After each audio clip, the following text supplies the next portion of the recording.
Le téléphone sonna à 3h17 du matin. Claire sut ce qui s'était passé avant même de répondre. Personne n'appelle à cette heure-là pour une bonne nouvelle. La voix du médecin légiste était clinique, détachée. Arrêt cardiaque. Il était mort avant de toucher le sol. Le ranch de Samuel Carter avait été sa vie. 30 acres de collines ondoyantes, des clôtures blanches écaillées par le soleil texan, et Astra, sa dernière jument, une majestueuse alezane aux yeux pareils à des pierres polies. Maintenant que Samuel n'était plus, l'État déclara le terrain insalubre. Un avis arriva dans un langage bureaucratique sec, démolition dans 30 jours. Retirez le bétail ou il sera éliminé en conséquence. Claire arriva au ranch à l'aube. La maison sentait déjà la poussière et l'abandon. Astra se tenait dans son box, les oreilles frémissant au bruit inconnu de la voiture de Claire. La jument avait été un cadeau d'anniversaire pour les 12 ans de Claire, à l'époque où Samuel croyait encore que sa fille reprendrait le ranch.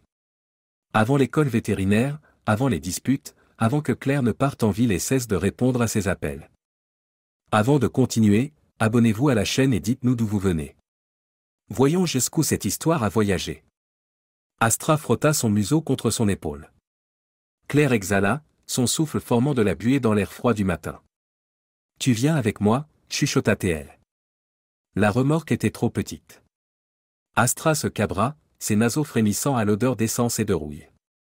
Il fallut 3 heures, un sac de pommes et des brûlures de cordes sur les paumes de Claire avant que la jument ne finisse par entrer. Alors qu'elle s'éloignait, Claire jeta un regard dans le rétroviseur. Les portes du ranch se balançaient dans le vent, libérées. Les lotissements ont des règles. Claire l'apprit ce premier matin, quand Madame Lowell d'en face marcha vers elle dans sa robe en éponge, ses pantoufles s'enfonçant dans l'herbe humide de rosée. « Vous ne pouvez pas garder d'animaux de ferme ici, dit-elle, comme si elle expliquait la gravité à un enfant. Claire serra la longe d'Astra. C'est un animal de thérapie. Madame Lowell pinça les lèvres. Le fils des Henderson est allergique. À midi, une pétition circulait. Au crépuscule, le président de l'association de quartier laissa une lettre dactylographiée dans la boîte aux lettres de Claire, violation d'IS 12.4, animaux interdits. Amende cumulative journalière. Astra sentit la tension. Elle arpenta l'enclos improvisé que Claire avait construit avec des poteaux de clôture recyclés, ses sabots transformant le gazon bien entretenu en boue. Les voisins observaient derrière leurs rideaux. Puis vinrent les chiens. D'abord, ce ne furent que des aboiements, une frénésie de bruit à chaque mouvement d'Astra. Puis, le pitbull des Henderson franchit d'un bond la clôture d'1,20 m. Claire était à l'intérieur quand elle entendit le cri, ni humain, ni canin, mais un son qui lui hérissa les poils des bras. Elle se précipita dehors pour trouver Astra acculé contre le garage, son flanc strié de salive et de sang. Le pitbull tournait en rond, grognant. Claire saisit une pelle. Le rapport de police parla de « conflit territorial entre animaux ». Pas d'accusation. Pas d'amende. Juste le soupir fatigué de l'officier russe disant « Pensez peut-être à déplacer le cheval, madame ». Cette nuit-là, Claire dormit dans l'écurie. Le souffle d'Astra formait de la buée dans l'obscurité, chaud et régulier. Quelque part dans la rue, un chien hurla. Claire chargea le fusil que son père lui avait offert pour ses 16 ans. Au cas où. Le champ n'avait pas de nom. Juste une étendue de terre en friche entre le lotissement et l'autoroute, parsemée d'herbes jaunies et des restes squelettiques d'un tracteur rouillé. Claire le trouva par hasard un soir en transportant Astra dans la remorque, cherchant un endroit, n'importe lequel, où la jument pourrait se déplacer librement sans attirer les regards hostiles des voisins ou les amendes de l'association de quartier. Au début, cela fonctionna. Chaque matin avant le travail, Claire menait Astra au champ, la laissant brouter sous la lumière pâle de l'aube. La jument dressait les oreilles au bourdonnement lointain de la circulation, son pelage blanc brillant presque contre la terre terne. Pendant 1 heure ou 2, c'était presque paisible. Puis vinrent les mégots de cigarettes. Claire les remarqua en premier, des Marlboro rouges écrasés dans la terre près de la clôture. Puis les empreintes de bottes, trop grandes pour être les siennes. Les poils de sa nuque se hérissèrent quand elle aperçut le reflet d'une lunette de rifle dans la ligne d'arbre. Elle se dit que c'était juste des chasseurs. Qu'elle était paranoïaque. Elle avait tort. 12 mai. 6h47. Claire venait juste d'attacher le licol d'Astra quand elle entendit les rires. 3 silhouettes émergèrent de la brume, Rick Henderson dans sa veste en jean délavé, Dal Miller avec une course light à la main, et Travis Boone, qui portait le fusil comme un jouet.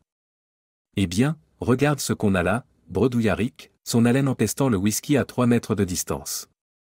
Une fille de la ville qui joue à la cowgirl. Claire se plaça entre eux et Astra. Foutez le camp de ma terre.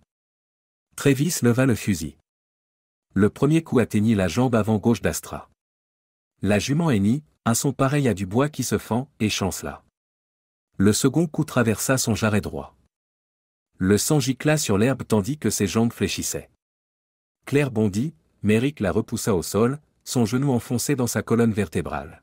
« Regarde » siffla-t-il à son oreille. Astra se débattit, ses sabots labourant la boue et le sang. Travis tira une 3e fois. La balle déchira son cou. Quand Claire parvint à se libérer, les hommes avaient disparu. Seul l'écho du moteur de leur pick-up résonnait encore, s'estompant sur la route. Astra était toujours en vie.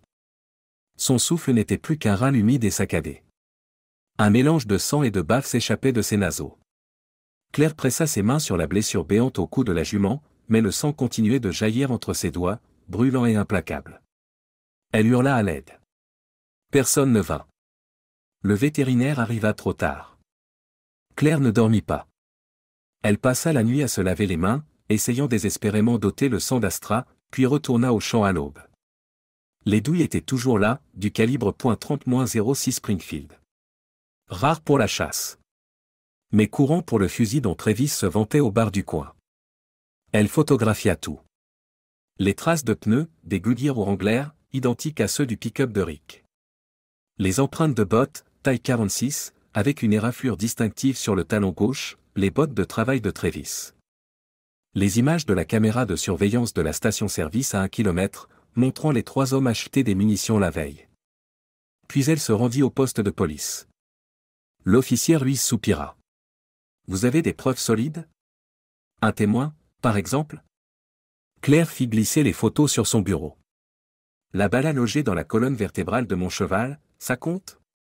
Ruiz se tortilla sur sa chaise. « Écoutez, je comprends que vous soyez. Je ne suis pas énervé, » coupa Claire d'une voix douce. « Je documente les faits. » Elle appela un journaliste. Les médias baptisèrent l'affaire « Le massacre du cheval des banlieues ». Quand le procès s'ouvrit, même le juge parut mal à l'aise devant les photos du crime. Travis clama que c'était « un accident, j'ai cru voir un cerf ». Rick accusa Claire de les avoir « provoqués, cette salope l'a bien cherché ».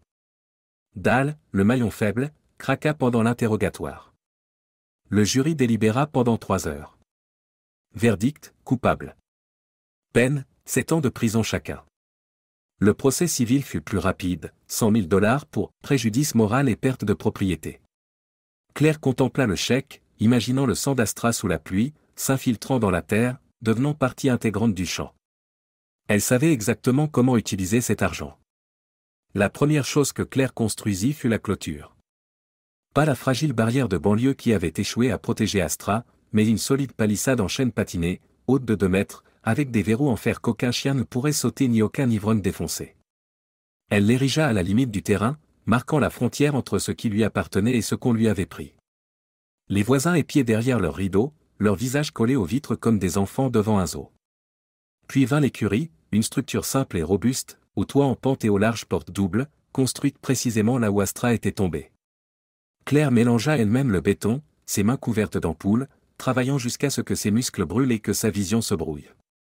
Quand les murs furent debout, elle les peignit en blanc, non pour cacher les taches de sang dans le sol, mais pour s'en souvenir. Elle l'appela « l'écurie de la grâce de Samuel », bien que tout le village connaisse son vrai nom. Les enfants arrivèrent d'abord. Curieux, les yeux écarquillés, attirés par la promesse d'un peu de sauvagerie dans leur monde aseptisé.